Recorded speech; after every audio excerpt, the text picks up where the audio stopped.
好少見你個樣咁靈魂出竅啊！係咪俾小樣嘅一字一語就震撼到啊？冇，我只係冇諗過喺咁少資源嘅情況下，佢學英文可以學得咁豐富啫。呢個就係重點啦。你覺得佢資源少，但其實佢用緊最豪華嘅學習方法，用自己成個人生去學。你嗰種背字典先至係貧窮學習法啊！吓？我好努力背單詞、記例句喎。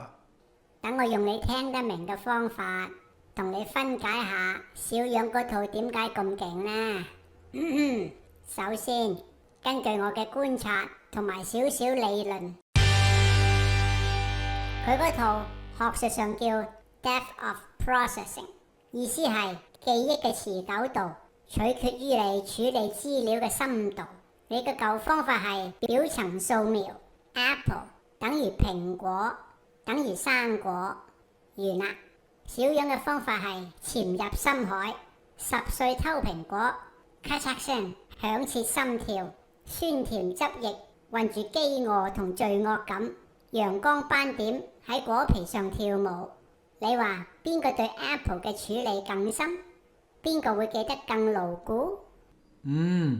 所以佢唔係記個字，係經歷緊個字。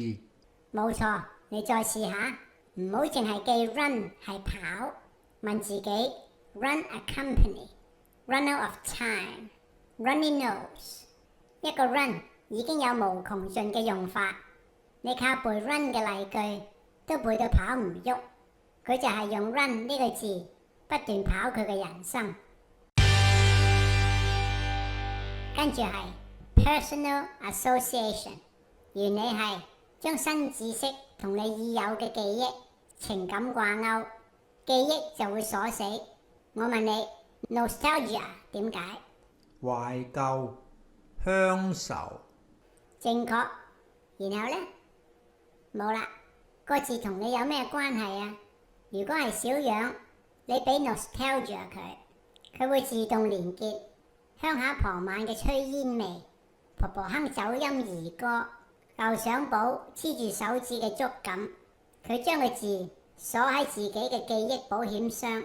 你嘅字全部自字典酒店，冇存放入行李，隨時都走人㗎。哈哈，咁好簡單嘅字，例如 cold 呢，我諗到嘅係低溫，點樣聯繫到自己啊？簡單啦，連結你嘅生活。The aircon in my office is so cold, even my soul need a jacket。有畫面，有感受，有幽默，直入腦皮層，仲順便娛樂自己。